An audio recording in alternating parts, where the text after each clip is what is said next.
നിങ്ങൾ ശാസ്ത്രീയമായ തെളിവുകളിൽ മാത്രം വിശ്വസിക്കുന്ന ഒരാളാണ് സങ്കല്പിക്കുക. നിങ്ങൾ പുതുതായി താമസിക്കാൻ ആരംഭിക്കുന്ന വീട്ടിൽ വെച്ച് നിങ്ങളുടെ 10 വയസ്സുകാരനെ മകന് ഒരു അദൃശ്യ ശക്തികളുടെ സാന്നിധ്യം അനുഭവപ്പെടുന്നു. യുക്തിക്ക് നിരക്കാത്തതാണെങ്കിലും അവൻ പറയുന്ന പല കാര്യങ്ങളിലും സത്യമുണ്ടെന്ന് പിന്നീട് നിങ്ങൾ മനസ്സിലാക്കുന്നു. നിങ്ങളുടെ മുന്നിൽ 2 ഓപ്ഷൻ മാത്രം. ഒന്നുമില്ലെങ്കിൽ പരിചയമുള്ള ആളുകൾ പറയുന്ന സാധാരണമായ പാത തിരഞ്ഞെടുക്കാം, അല്ലെങ്കിൽ ആ നിഗൂഢ ശക്തികളുടെ വാക്ക് കേട്ട് ഒരു വിചിത്രമായ പാതയിലൂടെ നിങ്ങൾക്ക് പോകാം. ശരിയായ ഓപ്ഷനാണ് നിങ്ങൾ തിരഞ്ഞെടുത്തതെങ്കിൽ നിങ്ങൾക്ക് ജീവിതത്തിലേക്ക് തിരിച്ചു വരാം. ഇല്ലെങ്കിൽ നിങ്ങളുടെ യാത്ര മരണത്തിലേക്കായിരിക്കും. ഏതാണെങ്കിലും നിങ്ങളുടെ വിധി തികച്ചും ആകസ്മികമായിരിക്കും.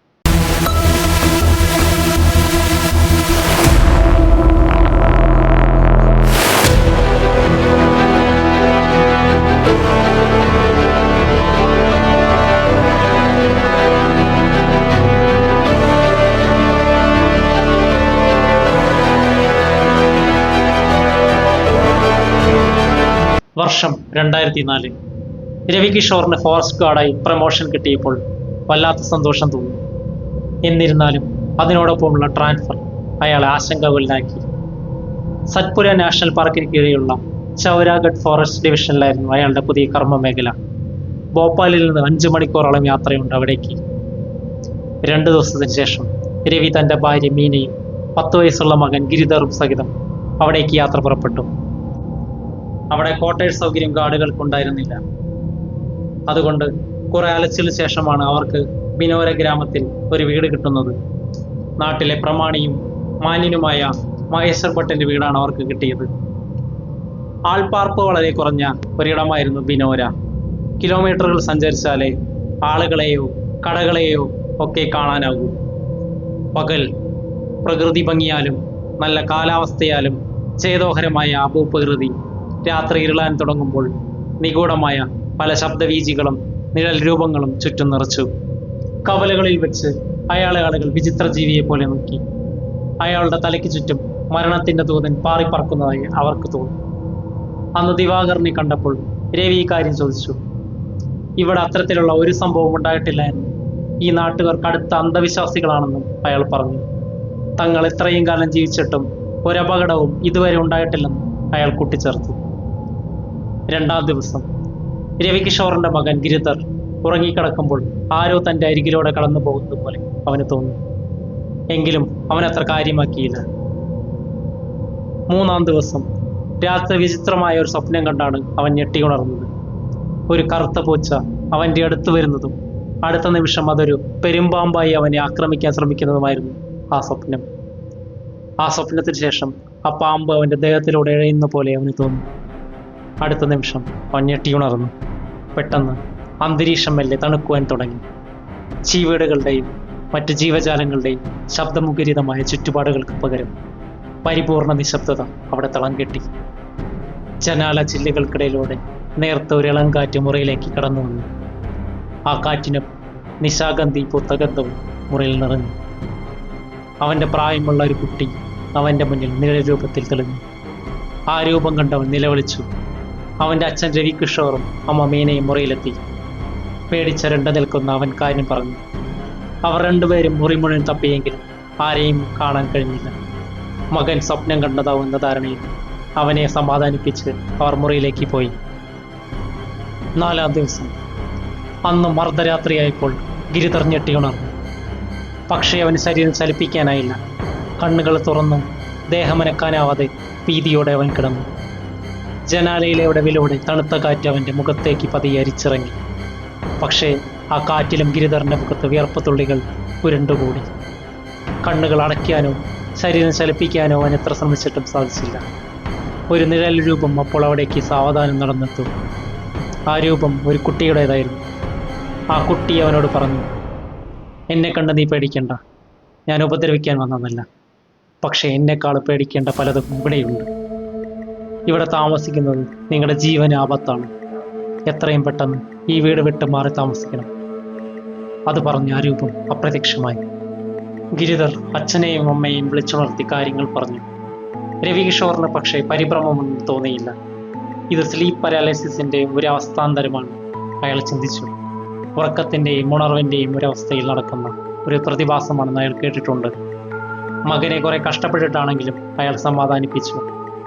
എങ്കിലും ആശങ്ക നിറഞ്ഞ മനസ്സോടെ മൂവരും ഉറങ്ങാൻ കിടന്നു. 5-ാം ദിവസം കത്തിയമരുന്ന ഒരു അഗ്നികാളത്തിൽ നിന്ന് ഉയർന്നെഴുന്നേറ്റ് വന്ന ഒരു പൂച്ചയെ കണ്ടാണ് ഗിരിധർ എഴുന്നേറ്റത്. തൊട്ടരികിലായി ആ കുട്ടിയുടെ രൂപം അവൻ കണ്ടു. സ്വപ്നമാണോ യാഥാർത്ഥ്യമാണോ എന്നറിയാതെ അവൻ മിഴിച്ചിരുന്നു. ആ രൂപം അവനെ നോക്കി ചോദിച്ചു, അച്ഛനും അമ്മയും നിന്നെ വിശ്വസിച്ചില്ലല്ലേ? സാരമില്ല, അച്ഛനെ വിശ്വസിപ്പിക്കാൻ ഒരു കാര്യം പറയാം. പണ്ട് കോളേജിൽ സമരം നടത്തിയപ്പോൾ നിങ്ങൾ നിങ്ങളുടെ ഹിന്ദി മാസ്റ്ററെ തടഞ്ഞു നിർത്തിയില്ലേ എന്നും അന്ന് നിങ്ങളുടെ ഉറ്റ സുഹൃത്ത് അലോക് ഹിന്ദി മാസ്റ്ററെ തല്ലിയിരുന്നില്ലേ എന്നും ചോദിക്കുക. ആ വലത് കൈയല്ലേ കഴിഞ്ഞ ആഴ്ച നടന്ന ആക്സിഡന്റിൽ നഷ്ടപ്പെട്ടു പോയത്? ഇതിന് അച്ഛൻ ശരിയെന്ന് പറഞ്ഞാൽ ഇത് ഞാൻ പറഞ്ഞതാണെന്ന് പറഞ്ഞു. ഗിരിധർ ആ രൂപത്തെ മിഴിച്ചു നോക്കി. അടുത്ത നിമിഷം ആ രൂപം അപ്രത്യക്ഷമായി. പിറ്റേന്ന് ഗിരിധർ ആ രൂപം പറഞ്ഞ കാര്യം രവികിഷോറിനോട് പറഞ്ഞു. അത് കേട്ട രവികിഷോർ ആകെ ഞെട്ടിത്തെറിച്ചു നിന്നു. അയാളുടെ ശരീരം മുഴുവൻ വിയർപ്പിൽ കുതിർന്നു. അയാളുടെ ദേഹം മുഴുവൻ വിറച്ചു. ഈ കാര്യം എങ്ങനെ അറിയാമെന്ന് അയാൾ ഗിരിധറിനോട് ചോദിച്ചു. ആ രൂപം പറഞ്ഞ കാര്യങ്ങൾ അവൻ ആവർത്തിച്ചു. രവികിഷോറിനും മീനയ്ക്കും വല്ലാത്ത ഭീതി തോന്നി. എങ്കിലും യുക്തിയിൽ വിശ്വസിച്ച് അവർ കിലോമീറ്ററുകൾ താണ്ടി നഗരത്തിലെ ഒരു സൈക്കോളജിസ്റ്റിൻ്റെ അടുത്തേക്ക് പോയി. സൈക്കോളജിസ്റ്റ് മണിക്കൂറോളം കൗൺസിലിങ്ങും സൈക്കോ അനാലിസിസും ബ്രെയിൻ സ്കാനിങ്ങും നടത്തിയെങ്കിലും ഗിരിധറിന് പ്രത്യേകിച്ച് കുഴപ്പങ്ങളൊന്നും കണ്ടെത്താനായില്ല. എങ്കിലും കൂടുതൽ പഠനത്തിന് ബാംഗ്ലൂരിലെ നിംഹാൻസിലേക്ക് അയക്കാമെന്ന് ഡോക്ടർ തീരുമാനിച്ചു. ഈ ഒരു സ്ഥലത്ത് താമസിക്കാൻ വരുമ്പോൾ സംഭവിക്കുന്ന ഉത്കണ്ഠയും ഏകാന്ത തരുന്ന ഒരു ഇൻസെക്യൂരിറ്റിയുമാണ് ഇതിനൊക്കെ കാരണമെന്ന് ഡോക്ടർ അഭിപ്രായപ്പെട്ടു. വരുന്ന വഴി അയൽക്കാരനായ ദിവാകറിൻ്റെ വീട്ടിൽ അവർ കയറി. ആ സമയം ഉടമയായ മഹേശ്വർ ഭട്ടും അവിടെ ഉണ്ടായിരുന്നു. രവികിഷോർ നടന്ന കാര്യങ്ങളെല്ലാം അവരോട് പറഞ്ഞു. കാര്യങ്ങൾ മുഴുവൻ ശ്രദ്ധിച്ചു കേട്ട മഹേശ്വർ ഭട്ട് അവരോടായി ഇങ്ങനെ പറഞ്ഞു. ഇതൊക്കെ ഡോക്ടർ പറഞ്ഞ പോലെ ആ കുട്ടിയുടെ പേടി കൊണ്ട് ചിന്തിച്ചു കൂട്ടുന്നതാണ്. ഇവിടെ ഞങ്ങൾ തലമുറകളായി താമസിക്കുന്ന ആളുകളാണ്. ഇവിടെ ഒരു കുഴപ്പവുമില്ല. ഒരു മൾട്ടിനാഷണൽ കമ്പനി ഈ സ്ഥലത്തൊരു റിസോർട്ട് കൊണ്ടുവരാൻ നോക്കുന്നുണ്ട്.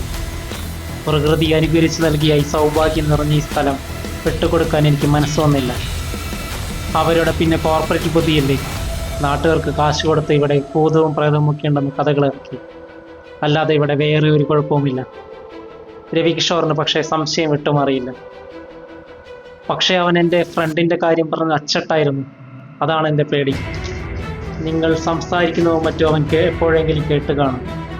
അല്ലെങ്കിൽ ഏതെങ്കിലും ഒരു ഫോൺ കോൾ, പാതയുറക്കത്തിലോ മറ്റോ ആയിരിക്കും അവൻ. നിങ്ങളതുകൊണ്ട് അവൻ്റെ സാന്നിധ്യം ഗവനിച്ച് കാണില്ല. രവി, എങ്കിലും നിങ്ങളുടെ സമാധാനത്തിനൊരു കാര്യം ചെയ്യാം. ഞങ്ങളുടെ കുടുംബക്ഷേത്രത്തിലെ പൂജാരിയെ കൊണ്ട് ഇവിടെ ചില പൂജകൾ ചെയ്യിക്കാം. ആ കുട്ടിക്കും കുറച്ച് മനഃശാന്തി കിട്ടും. പൂജയുടെ കാര്യങ്ങളൊക്കെ തീരുമാനമാക്കി അവർ പിരിഞ്ഞു. അന്നേ ദിവസം രാത്രി ഒരു പൂച്ച ഗിരിധറിൻ്റെ കട്ടിലിനരികിൽ ചെന്ന് മെല്ലെ മുട്ടിയുരുങ്ങി. അവൻ കണ്ണു തുറന്നു നോക്കിയപ്പോൾ ആ രൂപത്തെ കണ്ടു. പക്ഷേ അവന് പേടിയൊന്നും തോന്നിയില്ല. അപ്പോഴേക്കും അവന് ആ രൂപത്തിനോടൊരു ആത്മബന്ധം തോന്നി തുടങ്ങിയിരുന്നു. അവൻ്റെ പ്രായമുള്ള ഒരു കുട്ടിയുടെ രൂപമായിരുന്നു. അച്ഛനമ്മയും നീ പറഞ്ഞ് വിശ്വസിക്കുന്നില്ലല്ലേ? സാരമില്ല. പണ്ട് ഇതൊക്കെ ഞാൻ എൻ്റെ അച്ഛൻ്റെയും അമ്മയുടെ അടുത്ത് പറഞ്ഞപ്പോൾ അവരും വിശ്വസിച്ചില്ല. അതിൻ്റെ ഫലമാണ് ഇത്രയും കാലം കഴിഞ്ഞിട്ടും ഞാൻ ഈ ഭൂമിയിൽ ശാന്തിയും സമാധാനവും ഇല്ലാതെ ഇങ്ങനെ അലിഞ്ഞു തിരിഞ്ഞ് നടക്കാൻ കാരണമായിരുന്നു. മറ്റന്നാൾ ഇവിടെ ഒരു പൂജ നടത്താൻ ആരോ വരുന്നുണ്ട്. ആ പൂജ നടത്തിയാൽ നിനക്ക് ഇവിടെ നിന്ന് രക്ഷപ്പെടാനാവുന്നു. ഗിരിധർ കൗതുകത്തോടെ ആ രൂപത്തോട് ചോദിച്ചു. ആ രൂപം ഞെട്ടലോടെ അവനോട് തിരിച്ചു പറഞ്ഞു, മറ്റന്നാളോ? അത് നിങ്ങളതിനു മുമ്പ് ഇവിടെ നിന്ന് രക്ഷപ്പെടണം. മഹേശ്വർ ഭട്ടും ദിവാകറും നിങ്ങൾ ഉദ്ദേശിക്കുന്ന പോലെ നല്ല ആളുകളല്ല. മഹേശ്വർ ഭട്ടൻ്റെ ബലിമൃഗങ്ങളാണ് നിങ്ങൾ. മറ്റന്നാൾ ഇവിടെ നടക്കുന്നത് പൂജയല്ല, ആഭിചാര കർമ്മങ്ങളാണ്. ക്രിയയുടെ ഇടയിൽ നിങ്ങൾ 3 പേരെയും അയാൾ കൊല്ലും. നിങ്ങളുടെ ആത്മാവിനെ അകത്തളങ്ങളിൽ ബന്ധിപ്പിച്ച് ആജീവനാന്തം അയാളുടെ അടിമകളായി നിങ്ങൾക്ക് കഴിയേണ്ടി വരും. എന്നെ പോലെ ദുരിതവും പേറി നിനക്ക് കഴിയണം. പോയി രക്ഷപ്പെടും. ഇത് കേട്ടപ്പോൾ ഗിരിധറിന് വല്ലാത്ത ഭയവും ആശങ്കയും തോന്നി. അവൻ പറഞ്ഞു, ഞങ്ങളിതിൽ നിന്ന് എങ്ങനെ രക്ഷപ്പെടും? ഞാൻ എന്ത് പറഞ്ഞാലും അച്ഛനെ എന്നെയും വിശ്വസിക്കില്ല. അവർക്ക് അയാളെയാണ് വിശ്വാസം. നീ തന്നെ എന്തെങ്കിലും വഴി പറഞ്ഞു. ഇനി ഇതിൽ നിന്ന് രക്ഷപ്പെടുവാൻ ഒറ്റ വഴിയേ ഉള്ളൂ. നിനക്ക് ധൈര്യമുണ്ടെങ്കിൽ മാത്രം ചെയ്യും. നിനക്ക് വേണമെങ്കിൽ ഞാൻ പറഞ്ഞു തരാം. നിന്നെ എനിക്ക് വിശ്വാസമാണ്. നീ എന്ത് പറഞ്ഞാലും ഞാൻ അനുസരിക്കാം. ഗിരിധർ പ്രതീക്ഷയോടെ ആ രൂപത്തെ പിറ്റേന്ന് വല്ലാത്ത സന്തോഷത്തിലാണ് ഗിരിധർ എഴുന്നേറ്റത്. ഫ്രിഡ്ജിൽ നിന്ന് ജ്യൂസുമായി അവൻ ഡൈനിങ് ടേബിളിലേക്ക് ചെന്നു. ജ്യൂസ് 3 ഗ്ലാസ്സിലാക്കി പകർത്തി. കുറെ നാളുകൾക്ക് ശേഷം പഴയ ഉത്സാഹത്തോടെ അവനെ കണ്ടപ്പോൾ അച്ഛനും അമ്മയ്ക്കും ആശ്വാസം തോന്നി. ജ്യൂസ് കഴിച്ചു കഴിയുമ്പോഴേക്കും അവർ 3 പേർക്കും വല്ലാത്തൊരു ആശ്വാസം തോന്നിയിരുന്നു. 2 ആഴ്ച കഴിഞ്ഞ് ബാംഗ്ലൂരിൽ നിംഹാൻസിൽ നിന്ന് ഒരു മെയിൽ സൈക്കോളജിസ്റ്റിനെ കിട്ടി. അതിലിങ്ങനെ എഴുതിയിരുന്നു: ഗിരിധർ 10 വയസ്സ്, തലച്ചോറിലെ ഫ്രണ്ടൽ ലോബിനടുത്തായി ഒരു മൈക്രോ ട്യൂമർ രൂപം കൊണ്ടിട്ടുണ്ട്. മതിഭ്രമങ്ങളും ഹാലുസിനേഷനുകളും കുട്ടിക്ക് കണ്ടെന്ന് വരാം. ഇല്ലാത്ത രൂപങ്ങളും ശബ്ദങ്ങളും ശരിക്കുള്ളതായി അനുഭവപ്പെട്ടേക്കാം. ചിലപ്പോൾ അത് സ്കീസോഫ്രീനിയായി രൂപം കൊള്ളാൻ സാധ്യതയുണ്ട്. എത്രയും പെട്ടെന്ന് ഒരു അഡ്വാൻസ് സർജറി ചെയ്യാൻ റെക്കമെൻഡ് ചെയ്യും. കാലപ്പഴക്കം ആത്മഹത്യയ്ക്കോ അക്രമവാസനകൾ ഉണ്ടാക്കാനും സാധ്യതയുണ്ട്. പക്ഷേ ആ റിപ്പോർട്ട് സൈക്കോളജിസ്റ്റിൻ്റെ ടേബിളിൽ അനാഥമായി കിടന്നു. കാരണം രവി കിഷോറും കുടുംബവും 2 ആഴ്ച മുൻപേ വിഷം കഴിച്ച് മരിച്ച നിലയിൽ കാണപ്പെട്ടിരുന്നു. ആർക്കും ഉത്തരം കിട്ടാതെ പോകുന്ന ചില സമസ്യകൾക്ക് പിന്നിലുള്ള നിഗൂഢതകൾ തികച്ചും ആകസ്മികമായിരിക്കും.